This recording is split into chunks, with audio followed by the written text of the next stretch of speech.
Iris Levine, welcome to Acquiring Minds. Thank you. Happy to be here. And like I shared before, been listening for what feels like a long time, not super long, and learned a lot. So excited to chat. Awesome. Well, Iris, you were listening, I guess, during your search, which culminated in your acquisition of the Porch Company, a design and build firm that is older than you and is based in your native Nashville, which will be a big part of your story and motivation. So let's get into that story. Please start us off with some background on you, Iris. Yeah, thanks.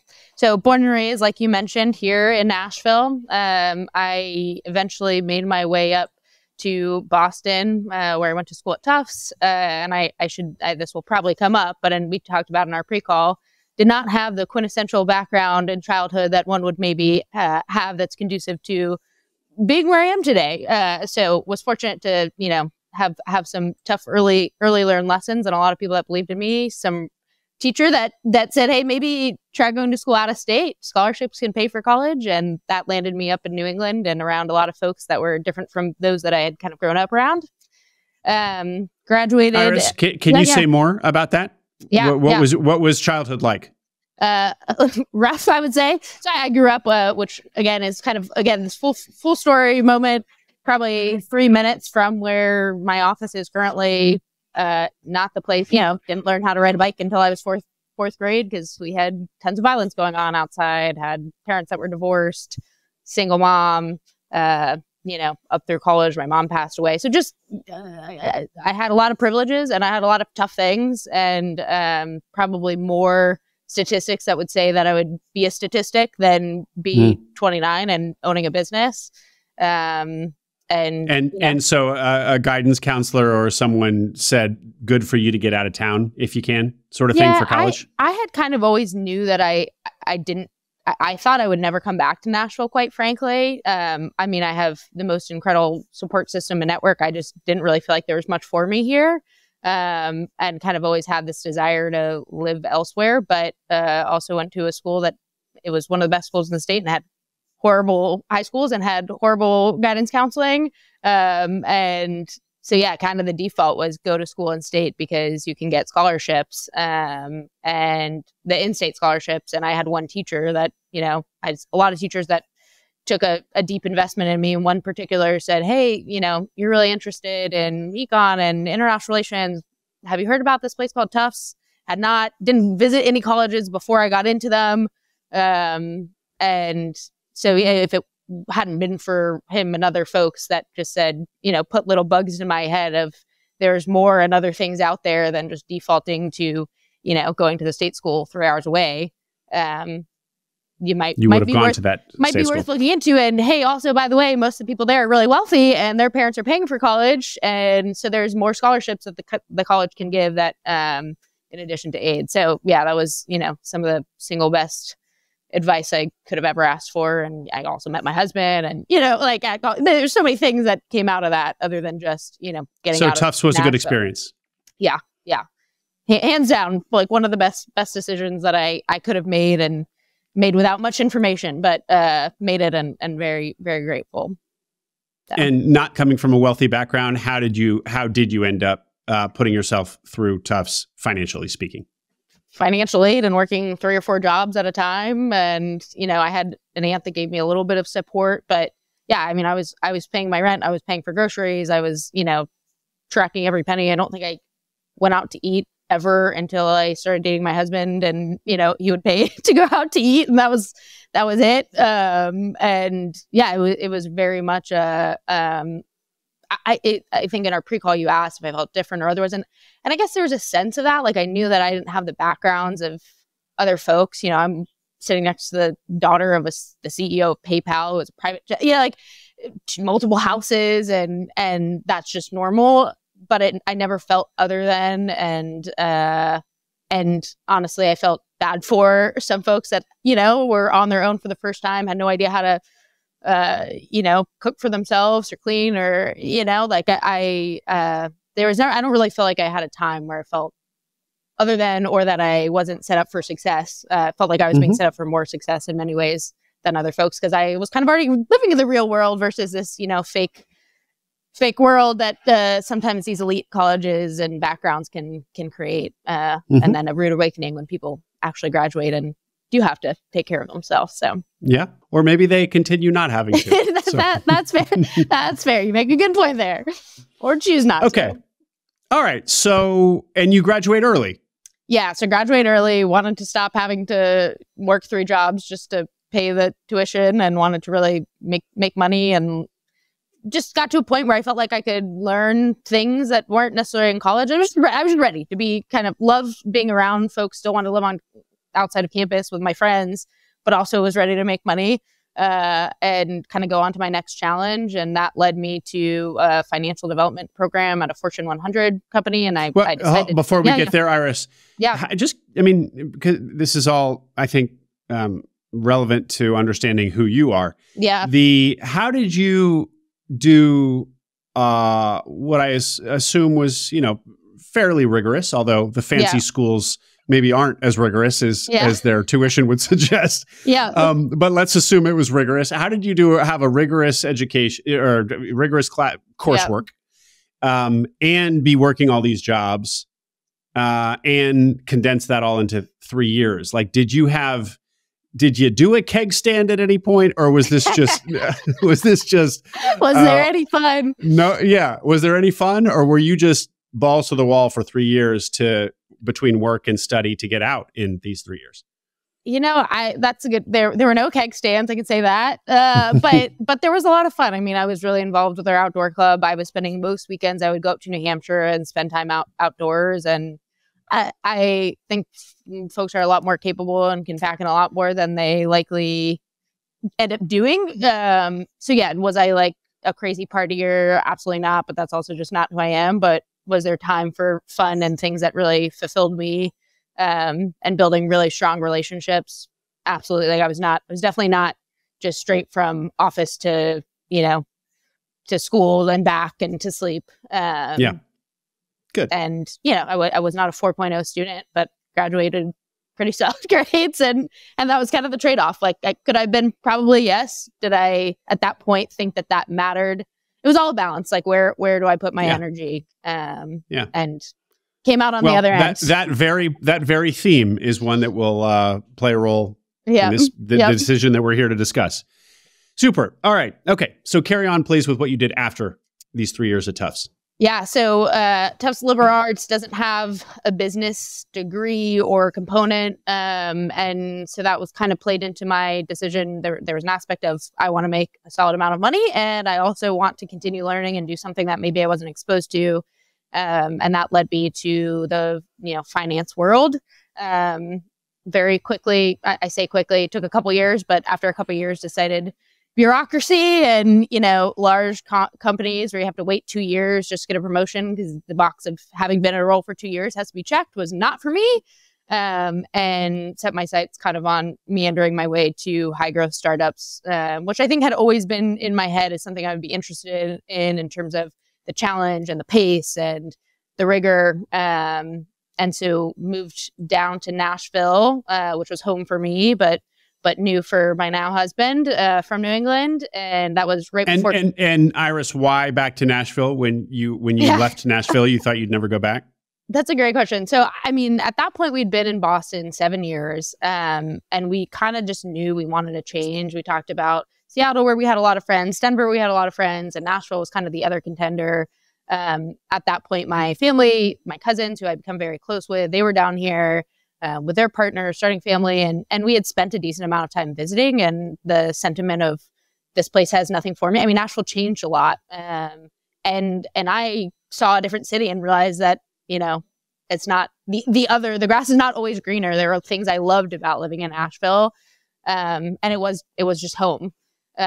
So cost of living was certainly appealing, but mostly it was family and friends, and thinking about, okay, if we want to, buy a house and maybe have a family, where do we really want to set down roots? And all the other cities in many regards felt transient, and kind of lacked those roots and community that we really wanted. And Nashville had that, where I have friends and family I know will not leave and will always be here. And so that was really, really appealing.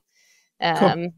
Yeah. Well, and it also happened to be Well, I guess this was before Nashville became Austin 2.0, or, the next hot place that everybody wants to move. Yeah, probably right before that. Although, I mean, it had been growing every year I came back after graduating high school. It was a completely different city and still feels that way. So, what year was it that you moved back?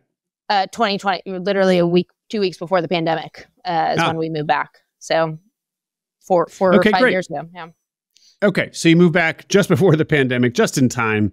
And which I guess is actually a happy timing, because otherwise you would have been big, yard and family and not being in a 400 square foot apartment. Yeah. Right. Exactly.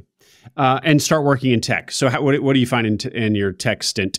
Yeah. So really enjoyed it. I mean, I loved working with the people that I was working with. I loved waking up and, working on 10 different things, and there always being kind of another problem to solve, and just feeling, and I was working at earlier stage high growth startups. So there was never felt like I was stuck to kind of a rigorous system of I have to check this box to go here and to do that. If you see a problem and you want to take initiative to fix it, that's probably going to be accepted and rewarded. And that was really gratifying to me and really just kind of struck a chord with how I operate. And so that spent a stint in 2 different tech companies, both in healthcare and then construction technology. And that brought me to, I guess, late fall, early winter of 2023. We had lots of layoffs, and it went from kind of the heyday and lots of fun where you're working with your best friends to just everyone kind of on edge at all times. And that combined with seeing, and I think I mentioned this as well in a pre-call, increasingly I had my cousins were kind of the life stage ahead of us, having kids and seeing kind of the decisions that they were making in terms of careers and balancing that with family. And my husband and I are very fortunate to be very involved in their lives and the littles' lives and be able to see what that looks like. And had kind of this reckoning internally of, I don't think I can do this forever. I've always wanted to be my own boss in some capacity and kind of control my own destiny. And what does that look like? And maybe now is the time, and started just deeply exploring, do I want to start my own tech company? Do I want to be a consultant? And then enter the third factor, which was my cousins. I think it was my cousins at some point introduced this concept of, you care a lot about Nashville. It's deeply embedded in you. Could there be a business that already exists that you would go run? And that sent me into the deep rabbit hole, and kind of immediately was like, that's it. Like, that is what I'm going to do. I think I probably spent a month or 2 really like deep diving before I even said anything to my husband, because I was just like, I need to fully understand this before I try to explain it to him, because it's kind of a wild concept. And I'm generally an internal kind of processor. And so I wanted I've done that strategizing in my relationship. And not even like strategize. I knew the second I said I wanted to do this, you'd be like, all right, sounds good. But I also was like, I don't even understand this yet, truly. And I like literally have the notebook here where in November and December, I have Acquiring Minds episode, blah, blah, blah. Who was the guest? Where do they live? What's their story? Amazing. And just like deep studying before I could even explain to anyone else. Yeah, I got to know what an LOI was in November, December. So I'm going to explain that to someone else and make it make sense. So, and so you were exposed to ETA because somebody in your network, you think it was your cousin, kind of said as a brainstorm, kind of randomly, maybe you could run a business here locally, but not because they knew what quote unquote ETA was. So then they did. They did. So one of my cousins is in small business lending, but basically lends when the SBA frequently can't lend. It's technically a nonprofit.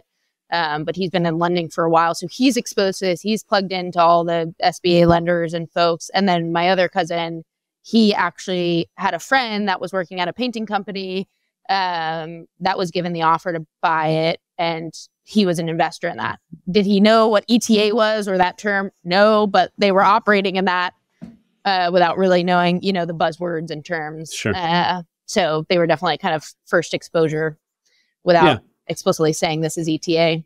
Just a little bit more on, you being exposed to the children in your network, your cousin's kids, and like thinking ahead for your own life. What was the kind of realization that you couldn't be at a tech company and have kids? Yeah, because I think buying a business, because it sounds like you considered starting a business, starting a tech startup, and now buying a business. So these are not light lifts either. Yeah. But they have more flexibility is probably where you're going, right? Yes. I think it was the control and the flexibility. And it was, I had one set of cousins where like both women ended up leaving their jobs. One went to consulting, and both of them, like one was a principal and started being a principal at, I don't even know, younger than I was, 27, highly successful in her world, and another in sales. And they both made the decision to leave after having kids because they just felt it wasn't tenable to do both. And then that combined with seeing folks at the company I was at, some of the most talented individuals and women that I worked with, and there weren't that many women to begin with. And they would reach kind of that stage, and we would have these like long conversations walking around the outside of the building about how they just felt like they cannot do both, and they're not in an environment to do both.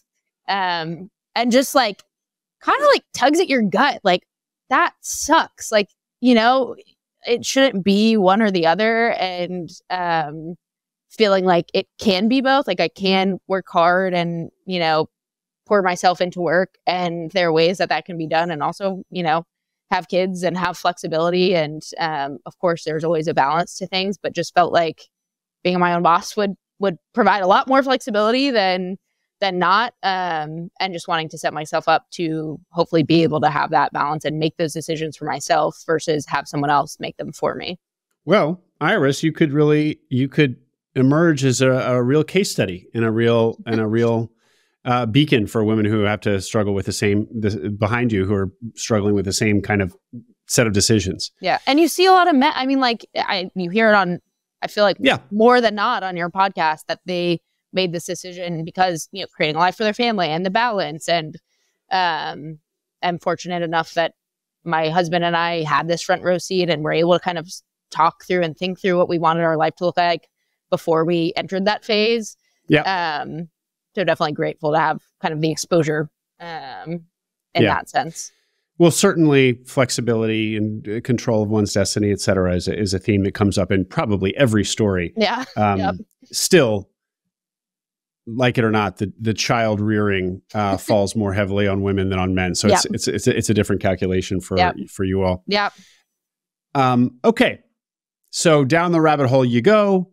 Yep. Just shy of a year ago. So this is November, December of 2023. Yep. What does your search, how does it start to take shape? Yeah. So initially it was just talking to anyone that had a heartbeat that knew what ETA was, basically, and through network and listening to podcasts. And, there were times I did cold outreach from folks that had been on the podcast, as I mentioned. Would talk to one person in Nashville is really it's a bigger, we're a growing city, but it's small town feel. And you talk to one person and they refer you to 5 more people, and those 5 people refer you back out to, and it's there's this camaraderie and support that maybe exists. I think it exists generally in ETA, and I think it's even higher in Nashville. Only experienced it here, but it feels that way. Where folks are just willing to do whatever they can to help you and really be there for you. I kind of set my sights on New Year. I wanted to really kick things off, and that started by talking to brokers. I set my criteria, and I read the buy then build, and followed the steps and met with the brokers, and I was really just, I hate to say guessing on every step, but kind of I was following a bit of a rubric, but I didn't know what I was doing, so just kind of take one step in front of the other and see what sticks. And connected with one broker in probably mid-February, so a few weeks into my full-time search, and he said, "Hey, I think I might have a good fit for you. It's a women-owned construction business and outdoor living." Wait, Iris, before we hear about the Porch Company, can you give us a sense of what your financial resources were, or that? Well, yes, that, but also, so kind of size of business you were targeting. Was it as big as possible, or was it the typical kind of 750 SDE and above, or not, or what? Yeah. So I'll start with my criteria and then go to financial resources. So I had set my criteria as non-retail, non-restaurants, pretty standard. had to be in the Nashville area. And I think the emails that I sent out were something like 400 SD to $1 million of SD, thinking there's no way in heck that I'm going to find $1 million SD. Another thing that was really important to me is, if at all possible, I wanted full ownership. And that was kind of coming from tech background and seeing what happens when you have a board, and just wanting to avoid that, quite frankly, and really truly have the full control. So no investors for your equity, ideally. I was hoping to have no investors. Again, Nashville, fortunate that basically everyone I talked to said, let me know if you want investors. And I said, thank you kindly. Hopefully I don't, but I'll let you know if I do.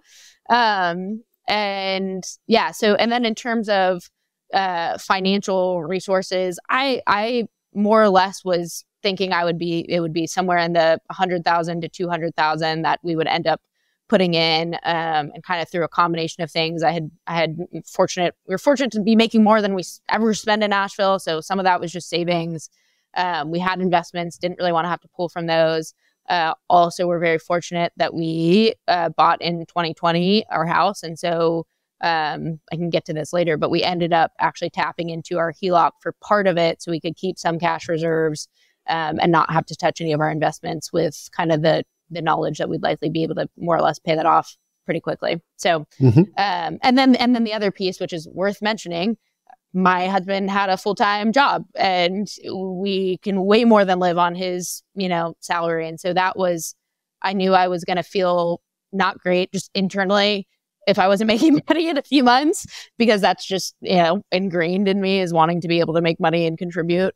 But in theory could survive for a very long time, and then some, without needing to bring in dollars, because my husband was still working. So the famed spouse funded search. Yes. Yep. But Iris, just to be clear, on the far end of your criteria spectrum, $1 million of SDE, that is a business that would trade for $4 to $5 million and require, $500,000 to $1 million down payment. So if you were fortunate enough to find such a business, that was going to require investors, or was that something that you could manage? I don't think we would have drained our investments, and so that would have been beyond what we could have tapped into, or would have want to tapped into. So it wasn't that I was closed off to that, to the investor piece. It was that I had a desire to go without it. And the spoiler alert is that I did end up with a business that size, and didn't have to take on investors. So they do exist out there. Yeah. So. Ooh, well, great teaser. Can't wait to hear how you pulled it off. Now, tell me about this mastermind group. Yes. This is a big part of your search. Yes. So I pretty early on, you see and you hear Acquiring Minds, the lab, and there are all these different resources that I think can be great for folks. And I'm glad that they exist. Pretty scrappy person, and just it doesn't sit well with me to be spending $5,000, $8,000, $10,000 to learn how to do this, when I found so early that folks are just super supportive. But the thing that I did feel like I was missing was people to go along the journey with. So I had plenty of people that had been there, done that, could help me along, but not necessarily people that were actively searching at the same time. And just no one really understands, if they're not doing it, they don't understand what you're going through. So just posted on Search Funder, kind of copied an individual that I connected with that had done that, and said, hey, looking for folks that want to meet every other week. Got together a group of 8 individuals, and we met every other week about everything, texting. And met by Zoom, yes, all over the country, very intentionally, different geographies and different industries, just so that we weren't overlapping with search criteria. And these 8 people, did you filter anybody out? I assume in a mastermind like that, you kind of want people who are serious, who are really on this path. Yeah. Did you filter for that, or art, not science? Yeah. When people message me, I would, and I had one other individual that I connected with that was kind of helping run this process. It was 2 days. But yeah, you'd ask a couple questions of, what are your criteria? What traction have you gotten so far? How long have you been searching? And, you could tell the folks that provided really thoughtful, kind of responses, and those that didn't. And, it was just a we didn't want to over engineer and went with our gut and ended up with a fantastic group of 8 folks. I think we have 4 out of 8 since we started that. We started that in February, I think, have closed a business. So with a couple on our heels to close. So it's been incredible. And we still meet now as part operator, part search group. And it's been one of the best things that I did, and it was free. So I highly recommend others to do that. So to be clear, you put together this mastermind, you found the people on Search Funder. Yep. You did do some filtering for people who seemed serious in their search. Yep. You ended up with a group of 8, including you. So you plus 7. Yep. And this was in February-ish. 4 of those people have already closed, and another couple look like they're going to close. Yeah. Yeah. Yeah. And I'm going to be speaking with a couple of these people. Thank you for the intros. Yeah. That's incredible. Now, do you think that this mastermind peer group was a contributor to everybody's success, or were these all just such serious people that they would have made it happen for themselves anyway? Is there a correlation or just coincidence? That's a good question. I think there's a correlation. I don't think it's coincidence. I think I'm a big believer in kind of networks and support, and that you go, what's the phrase? You can go further, faster. Far. Yeah. Something about that. Yeah. Further. What is it? Further together, faster alone. Yeah. Something like that. And I mean, there's just something to be said about having that one question late at night and being like, I don't have anyone around me that can answer this. And maybe I can find it on Search Funder, but like I have 7 other people that are in this, that have issued LOIs, that have raised from investors, that have gone through the SBA lending process, little things like and we were all very transparent. Like, what rates are you getting from the SBA? What terms for investments? Who are you working with, a lawyer or a Q of E, and how much are they charging? And who did you like that you worked with? Just, there's like a million questions that come up, and to have a group that was there basically all hours, just humbly and just there to help and support and really cheering folks on with no competition. And it was a pretty magical thing. And I don't think it's unrepeatable. I think it's accessible to all. There are plenty of people that are smart and are hungry and willing to do this that also want to help contribute to others' success. And confirming, format was Zoom meetings once a week, once every 2 weeks, and then active WhatsApp. Yeah, we did Zoom meetings every other week, and then had just a text group, and that was it. Nothing fancy. Thank you. Now back to the Porch Company. What did you find in this? Remind us how you found it, and then tell us about it. Yeah, so it was a local broker. One of the ones actually that I had reached out to had kind of radio silence and had, I don't want to say written off, but I was like, I might never hear from him. That's fine. I don't know exactly which brokers are truly active and have deals and which aren't. No one ever does fully. And kind of out of the blue, maybe 2 or 3 weeks after I had reached out to him again, he picked up the phone or texted me, and we got on a call, and he introduced me to this business. Really only shared that it was a outdoor construction, or I think he said outdoor living business is how he maybe framed it. So I didn't know it was construction, didn't really know much beyond that. And I think maybe on that call he shared that it was woman owned, which piqued my interest. And then from there looked at the sim. And at that point I looked at I don't think I looked at more than 4 or 5 sims, quite honestly, maybe less than that. There was not tons of deal flow in Nashville, and it was like kind of a dead period of the year. Some people hadn't filed taxes. Yeah, it's just a tough time to start a search. And from others, my understanding is that deal flow was just slow. He had not listed this at all. He didn't want to list it. He wanted to come direct to folks that he had kind of vetted. And so, yes, I was fortunate enough that I was one of the individuals that he shared it with. Saw the sim. Iris, why the fact that it was woman owned, did that pique your interest? I think one of the things that I was nervous about, maybe is not the word, but aware that could be a challenge, was I knew that a lot of these there's a lot of male business owners, and I just kind of had the sense that sitting across from a male, while I can deliver, I can establish relationships pretty well with a lot of people. We're not going to be going out for casual beers. There's a certain level where I felt like I would maybe be able to connect deeper with a a woman-owned business than non. And I guess going into my search, anticipated that I would be buying a business from that wasn't woman-owned. So when there was a woman-owned business, I was like, that's pretty cool. And pretty cool that it's been 30 years woman-owned and in an industry that's typically not run by women. And that's, I've been in a lot of spaces for a long time that are male-dominated. And so it just kind of felt like it fit in many ways. Excellent. Was not a criteria by any means, but definitely piqued my interest. More about the business, the bullet points: age, size, employees, what specifically it builds, designs and builds. We can guess by the name, but tell us anyway. No shock. They build porches. 30-plus-year-old business, so older than I am, which was pretty cool. And yeah, they tout themselves as a design and build construction firm. So folks come into the showroom with an idea, and we help them design kind of their dream outdoor living space, being porches, and bring that to life. Company size, I think it was about 20 employees when I first started talking with the sellers. And then in terms of size of business, over 6 million in revenue, literally just doing porches. Wow. And okay, so and can you say anything about margins or profitability on that 6 million?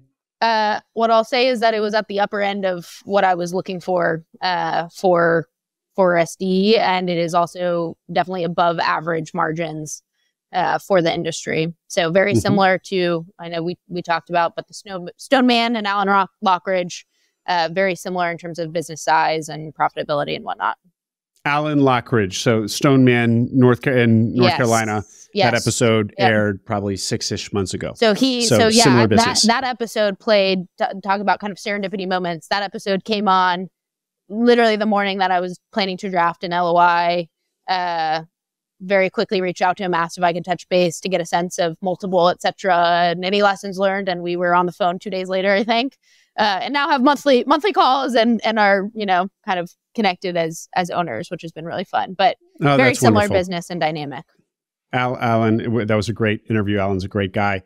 Yes. One of the things we'll start poking at the business here, and to do that, one of the things I recall from Alan's business is that the Stoneman is sort of backyard stonework, masonry, patios, hardscapes. Thank you.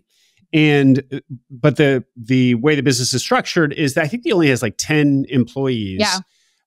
So office admin, designers, but the actual masonry work is done by a handful of subs that he works with, which is great because it means all those folks aren't on payroll. So in tight times, he's not having to, support a big staff.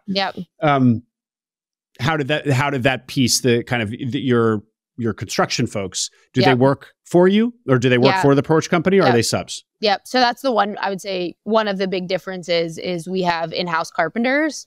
And that's our bread and butter being carpentry and building porches that are very high end is a little different than stonework. And so, what do you mean by that? It requires higher skilled? Is that what you mean? I don't want to say higher skilled because masonry requires high skill. But there's a difference in that. Yeah, there's a certain level of higher skilled and intricacy to carpentry versus you can sub out crews that are laying stone a little more functionally, and you're not going to see the errors quite as much. And in terms of like pure liability, which I know they build structures as well, but we are building structures with roofs on them, and so we go through all the permitting you could ever imagine. We go through, and some of that, and the business has made the decision to have in-house carpenters to really control that piece of the business. And over time, they've figured out very specific ways to build the porches, which is boring to everyone else, but is interesting to me in terms of, our columns are hollow and we make them so that you can run electricity through, and, slight slope to the porch, which most people don't do to drain water off. And just everything is designed and done very intentionally. So it's very difficult to just bring in a framing crew and say, put up these 4 walls. And have it turn out the way that we have our porches turn out and have them standing 30 plus years later. It's something that we do supplement cruise a little bit and sub out the other trades. And it's something that maybe we'll do, but just has not been historically what we've relied on. Yeah. Yeah. So the Porch Company has really developed a sort of proprietary product over the years and process. And in a situation like that, quality control becomes even more kind of, not to say that companies using subs aren't doing their own quality control. Of course they are. But for you really want to just be on top of that and have those people in-house. Yep. Okay. And so now the obvious question always with a construction company, first question out of my mouth. Yeah. Talk to me about the quality of revenue as you perceived it. Cyclicality, notorious cyclicality. Yeah. So fortunate that there is, I stared at those numbers. There really is no cyclicality. And we're in Nashville. Hold on. So let me get into that in terms of revenue coming in. So, we are living that currently. And I say all this with a grain of salt of talk to me in a year or two, because I'm a few months into actually owning the business, but I feel pretty confident that what I see and know and have felt is going to be kind of what sustains, and the numbers are true. All that to say, we're in Nashville, so we can build year round. So that is a huge aspect, not the same as if we were in New England. There would be massive cyclicality. We generally have a 2 to 4 month lead time. So for example, right now we're at the end of September and we are booked through February and March until we're even starting the next porch. So typically we see, or at least from what I understand and have seen, leads sometimes slow down in the November, December timeframe.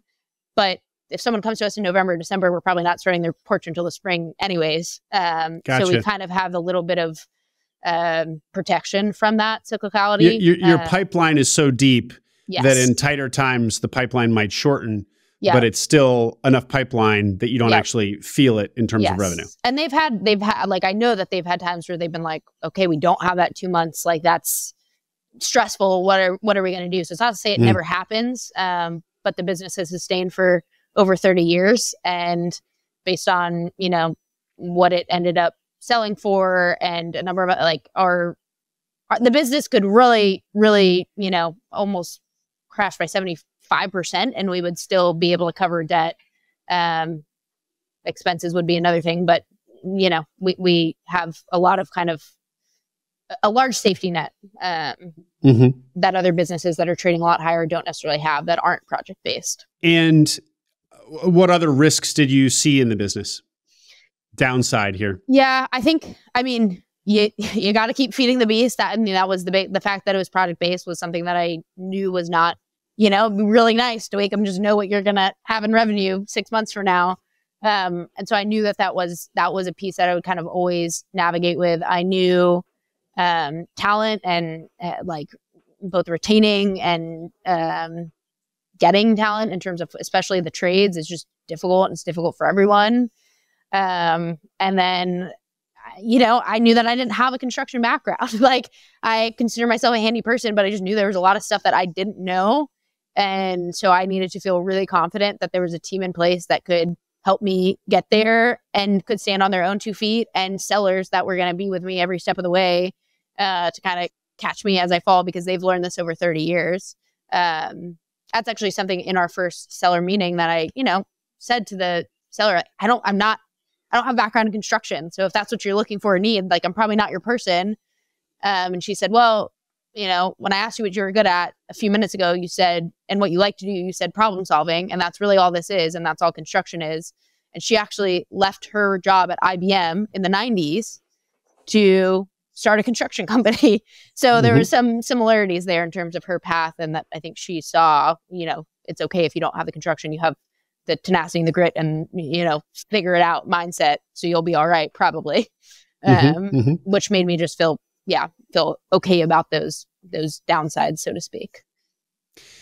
The fact that this is tied to the kind of residential improvement market, certainly must be benefiting from the growth in Nashville. Yes. So those numbers that you cited, the $6 million a year, are those, how many years of history did you get a chance to look at? How long has it been doing revenue like that? How long has it been revenue like that? It's been in a steady increase basically since they started the business, but it definitely hit those hire $4 or $5 million right before and then around COVID, and then has sustained and slightly grown. And so those were, reassuring to me that could be maintained. And again, if it couldn't be maintained and it dropped by $1 million, $2 million, we would still be way more than, okay, obviously that's not the ideal. But the downside was not, if we dropped in revenue, it wasn't going to be, the business has to shutter its doors because we had enough of a buffer. And so it got a bit of a boost from COVID, but I would imagine a business like this, we talked about this with Alan, and as we all know, everybody dumped a lot of money into their homes during COVID. So you would think that there would be not just a nice COVID bump in this business, but a COVID surge. But it doesn't sound like, it sounds like it was a little bit more gradual. Maybe it's come back a little bit, but it wasn't actually it wasn't such a kind of a skewed data point as it is in other businesses. So I would say they had a surge in terms of inbounds, and that's like their lead time got up to, I want to say it was like 8 to 10, maybe even 12 months. So the surge was at a certain point, the team could only do so much, especially with in-house crews.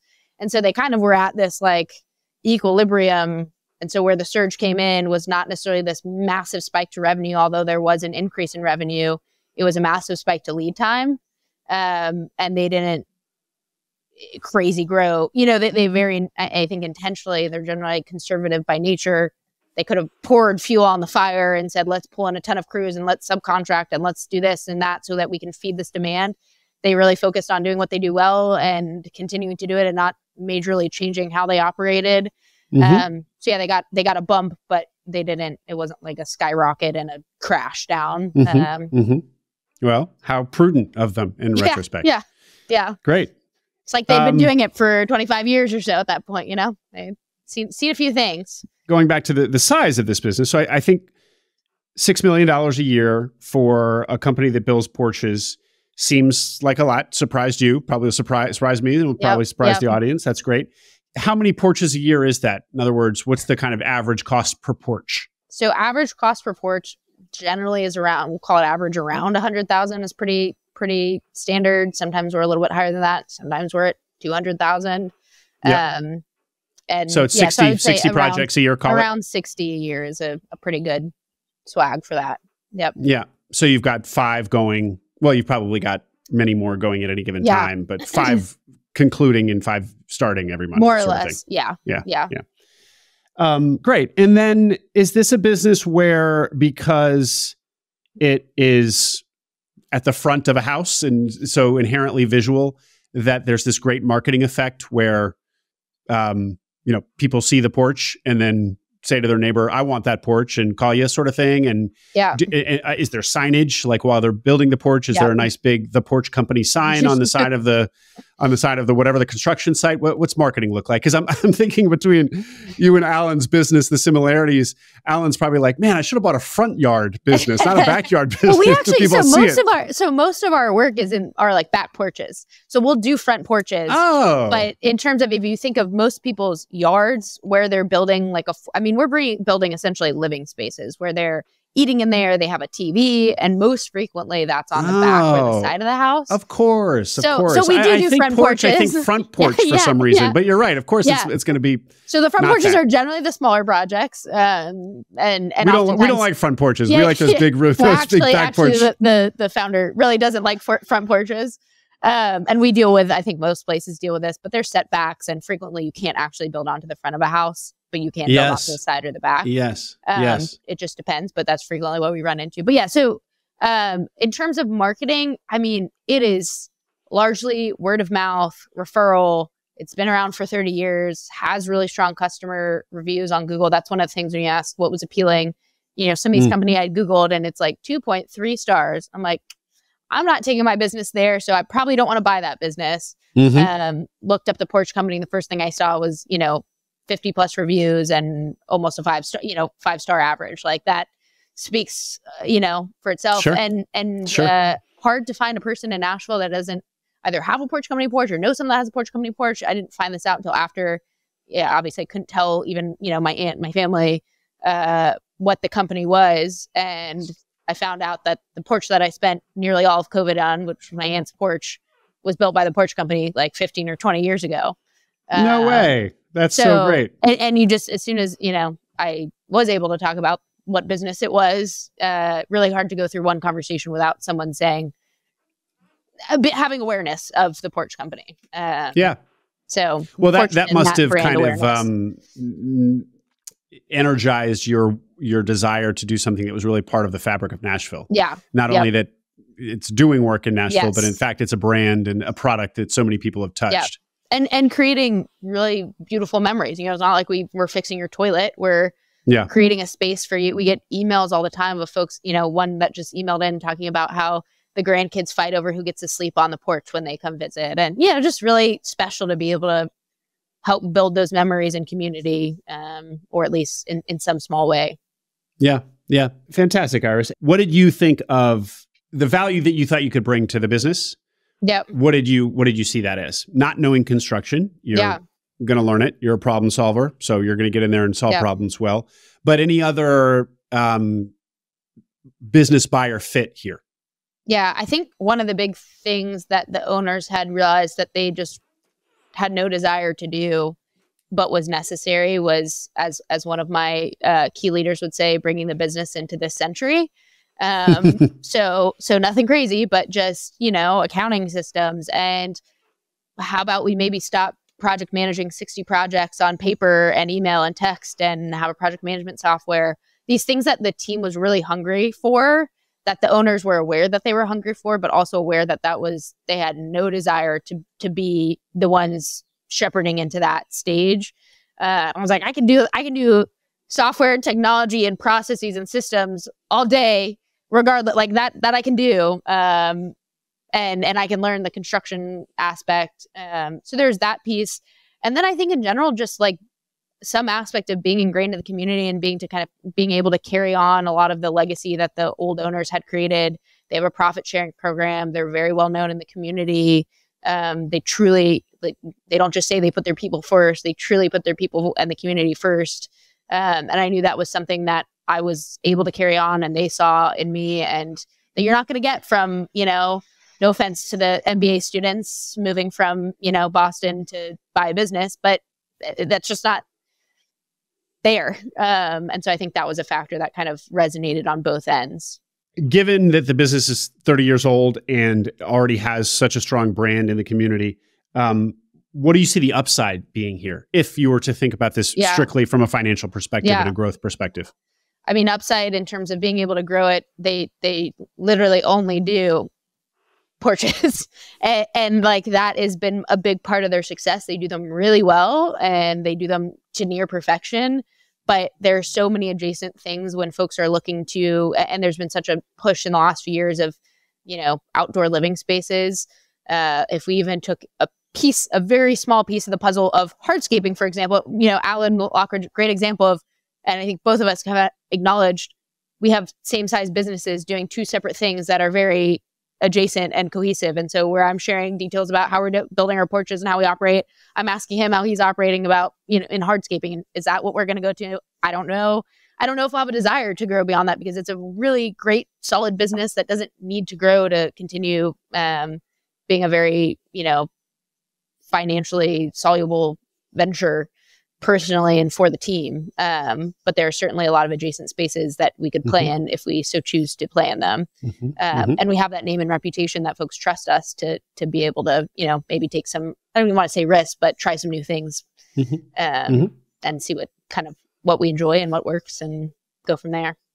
Only a couple months in. So that's we're still getting our feet under us, but there's definitely an opportunity to grow and play around with some things if we want to. You say only a couple months in. So, well, I'm going to actually put a pin in the question. I want to understand what it is like now to get into a construction business, not knowing anything about construction. We'll return to that. I just don't want to get too far away from the terms of the acquisition. Yes. So can you talk about that? Because there was some good stuff in here. Yes. And I can't speak as fully transparently as I would like to be, just in respect for the sellers, which I know we've talked about. But a high level, if you really want to dig into it and go to Alan Lockridge's his episode, we had slightly higher SD and slightly lower multiple, is what I can share. And then in terms of just what I myself contributed, we ended up putting in less than $150,000 into the deal. to buy a business of that size. So we're able to get away with that, the 5% down payment with SBA, which was, can't complain about. And when I hear 5% SBA, I tend to think partial buyout. Do the sellers retain any of the ownership of the business? So no, full buy out. Okay. And it's something worth noting that the SBA originally had told me when we had the 10%, but I didn't want to, I wanted to reserve capital if I could. And they pushed back originally to the request for 5% and ultimately said, originally said this is really for folks that are, buying, their employees and they're buying out the business. We had some back and forth. They had to put it up a level to get approved, and it got approved. So I don't know if that's everyone's experience, but ultimately it worked out that way. So grateful to have a really killer lender that advocated for that. Lane Roads at Live Oak, if anyone's in the market, highly recommend. Lane Roads at Live Oak. Great. Yep. Well, we certainly know that name, the Live Oak name. Yep. And so 5% of your own equity and sizable SBA loan, probably typical size, and then the kind of typical structure from there on out. Yep. You said you wanted to put in 5% as opposed to 10%, even when your lender's pushing you for it, because you wanted to just have rainy day money in case, personal rainy day money. Just in general, if you can put in less and feel confident that the business can pay it off, why not? And the way I positioned it to them was I want to have capital that is available if I need to or want to infuse it. So it was a balance of that, but it just from a financial standpoint, if you can put in less and feel confident in the debt coverage, why not? And our debt coverage was pretty stellar. So I felt really confident in that aspect of it. Well, really stellar debt coverage tends to mean that you got a really strong deal. Okay. Okay, great. Which I will say, people kind of, poo-poo the project base, but there are, I kind of put it into the bucket of do what other folks aren't willing to do. And there were aspects of, yes, it's project based. So you get a lower multiple. I will say the sellers really cared about who was taking on the business. And my read was that it wasn't a financial gain thing for them. So that definitely played a part. And then the other piece is I had to get a contractor's license during diligence. And there are only so many buyers that have contractor's license or are willing to, in the span of 2 weeks, study for 8 hours worth of exams and just figure out the process when no one really knows how to get a license in Tennessee because it's Tennessee. And so I think in that sense, it put me in a strong position and they recognized that aspect of transferability of the business. Yeah. Putting yourself through college in 3 years helped you hone those skills. Yeah, it was back to my husband joked. For a test. My husband joked it felt like we were back in college. You basically just didn't see me for 2 days, 2 weeks, whatever, just studying. But worth it. Do you think that the sellers liked that you were a woman? I definitely don't think it hurt. In terms of, I mean, they again work with all males. I don't think that was a criteria for them by any means. But I do think there was some aspect of seeing themselves in me. I think, and from having gotten to know them a little bit, not a little bit, a lot bit since. So yeah, I think that helped, but I don't think it necessarily would have been the defining, I'm choosing, we have to go with a woman or I'm going with her over him because she's a woman. I think it was first and foremost, who do we think this business can be operated by? And yeah, it's nice. There's some continuity of a woman-owned business. Actually, I had a buddy in Nashville he also met with the sellers and he was searching and he left the seller meeting and he just said, I don't know if it transfers well to a guy. Like, gonna be honest, I don't know if it transfers well to a guy. And I think there's something to be said about that. What do you think he meant?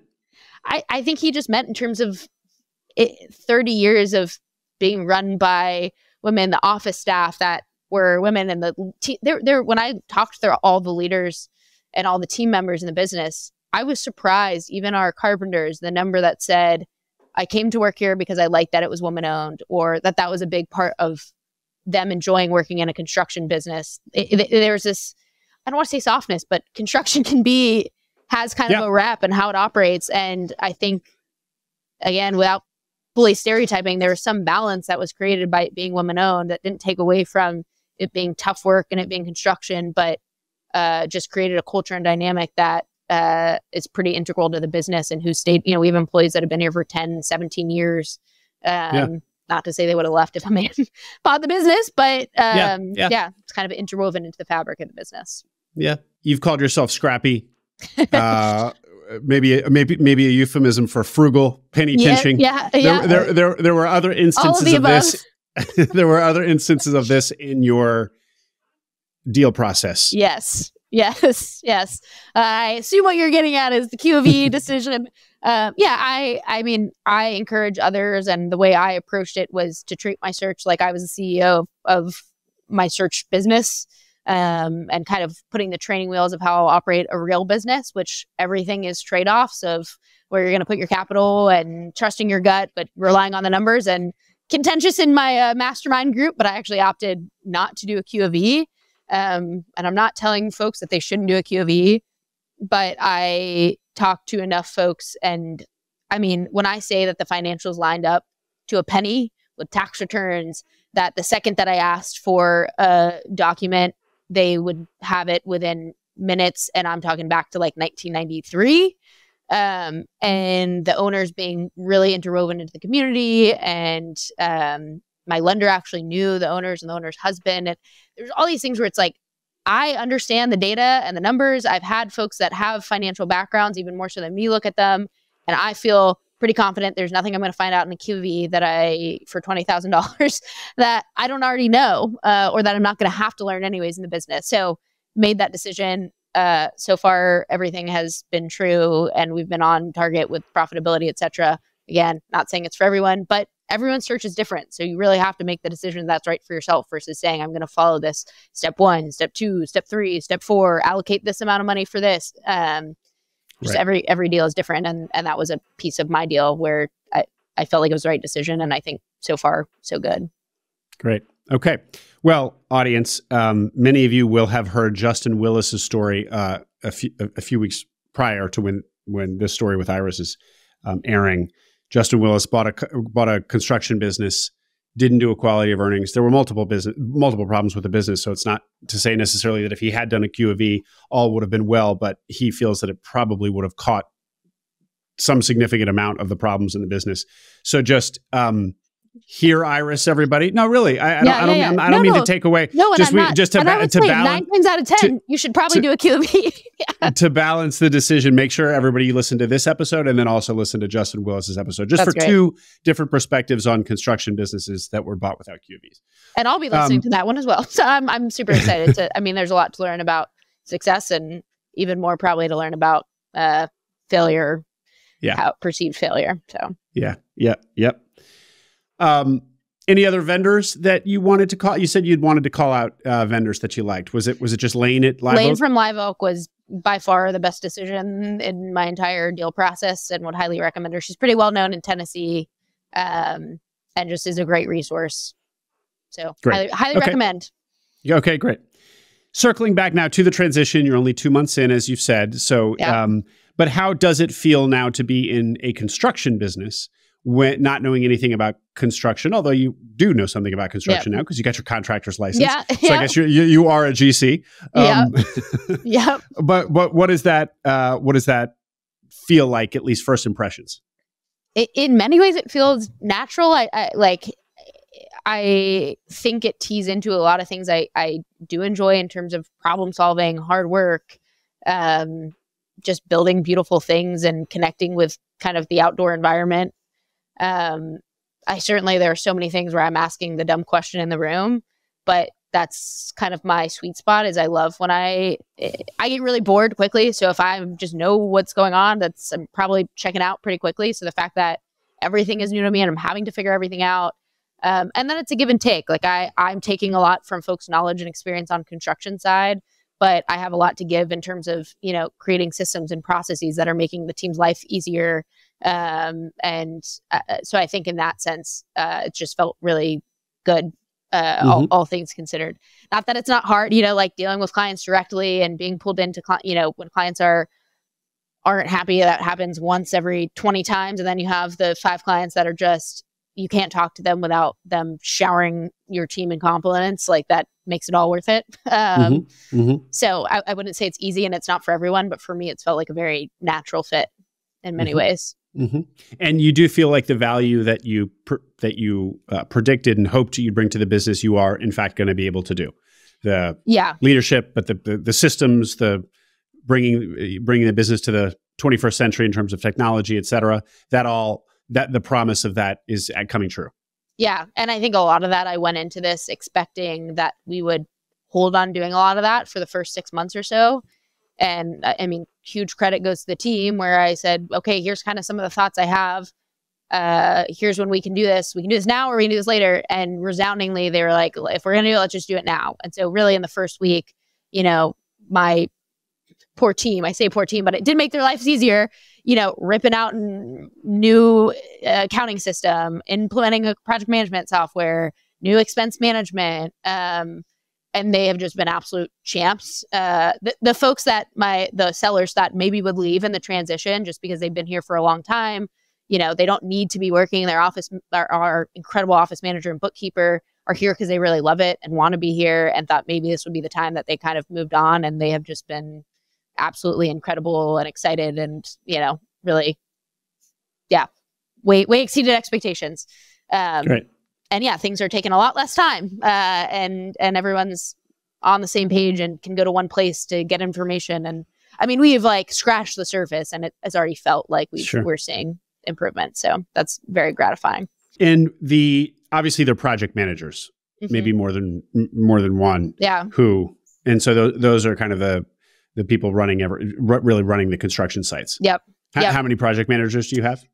So we have, in terms of true project managers, 4, and then we had 2 leaders coming into the business that kind of flex into project managers. And one tough decision going into the business was not to keep one of those on, so not to bring them into the new business. So pretty much and their second in the command was out that week and out the next week from a project management standpoint. So I really got thrown into it. I threw myself into it, I should say, because that was a decision I made week 1 and week 2. And feel pretty confident. Yeah, our team is great. And we have carpenters that kind of step up into that sphere as well. And it's a pretty impressive group of people. Closing out just about the business here, Iris, I just wonder, so for people looking at construction businesses, and which are plentiful, it's a very common type of business for sale, but as we always talk about, they are at least superficially maybe less appealing.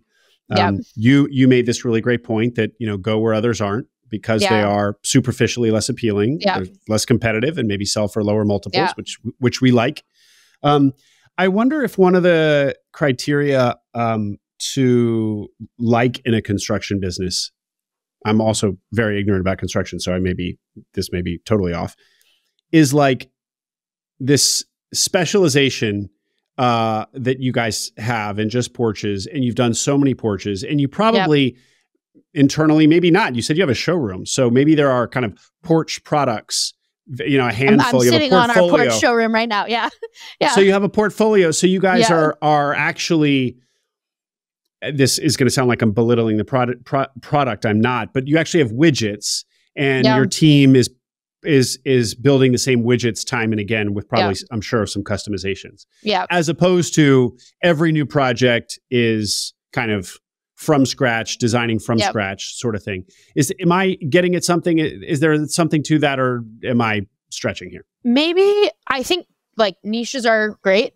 So I think there's something to be said about that. I would say being in a niche is great, where you have a really focused, this is what we do and we do it well. I mean, we're not doing anything that other folks can't do. It's not that proprietary that you can't go out and build it the same way. But we do have the experience. It is a bespoke, everyone gets their own design. So it's really not, even our simplest porches are not really rinse and repeat. That aspect, I think, makes that less so, where we're just not like a volume, crank it out. Every project we're really having to sit and think and plan and decide. And so that's a factor. But one thing that I would say in terms of if you are looking at construction, one really strong benefit, and this is similar to Alan, is we cash flow our projects. So it's residential. We take a deposit up front, and the way that the structure of the payments for the project pay for the project as it goes. Whereas in commercial or any other, even some residential construction, you are getting paid after or behind the expenses that you're having to pay out. So that is a piece that if I was buying another construction business, which I can't say I'm in the market, that's something I would look for, is basically projects that cash flow themselves. I'm so glad you brought that up. I had meant to ask about cash flow because that's another reason that construction can be notoriously difficult. You get paid in advance, essentially. Yep, it's huge. And I was extremely anxious about working capital because I listened to your podcast and everyone has problems with working capital. And I mean, that was one of the things where I was fortunate to get working capital at close from the sellers, from the loan, and we have not touched that at all. And so it's basically been icing on top of the money that we have been able to generate from profits. So I was maybe anxious about it for good reason because things can go wrong, but have not had to tap into that whatsoever. Fantastic. Well, great call out, the nature of the working capital in a construction business. Okay. Well, let's start wrapping up, Iris. Let's my last question for you will be, tie this back now. You're only 2 months in, as we keep saying, but tie this back now to the initial decision to go this path and how you were in your W-2 in a tech career and looking forward, and the lack of flexibility, the having a family. Do you feel like 2 months in that this is actually delivering on what you hoped it would? Without a doubt. And then some. I mean, I consider myself generally a happy person, and I wasn't unhappy before, but I just feel like a new person in terms of level of happiness and fulfillment, and just feeling like a level of settledness, which is crazy to say with, new business and a lot of, change and newness that I've not felt in maybe ever. Just kind of conviction that this is it. This is the path that I was kind of meant to be on. And then there's been things even more than I could kind of have dreamed of in terms of positive aspects. And I think I mentioned this on our pre-call, and I think a lot of folks find this. I knew that it was going to feel impactful to be providing livelihoods for folks. And when I say this business is 3 minutes from the house that I was literally born in a neighborhood that I couldn't go outside to play. And now I'm employing 23 people, all of which are making more than my mom ever made. That is just I couldn't have dreamed it up if I tried. And yes, we're 2 months in, and I know there'll be difficult times, but I just have all the confidence in the world that we will figure it out as a team. So, not for everyone, but was for me, and for my husband and I and my family. So very happy is the summary. And what about the flexibility piece? You're probably up to your eyeballs in the transition now, but can you see a world in which you have the flexibility that you sought? I mean, I am working less when I was working at a tech startup easily. No question about it. And that has been a shock to me. I think I expected that I was going to be working way more, and I've not found that. And, folks go home at 5 p.m. and, I'll go home and I'll do some email and do some work, but people leave at 5 p.m.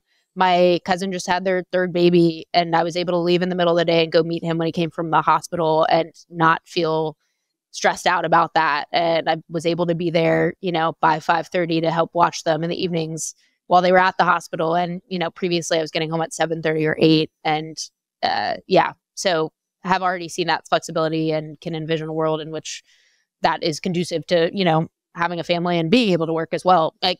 I can bring my kid to work if I want to.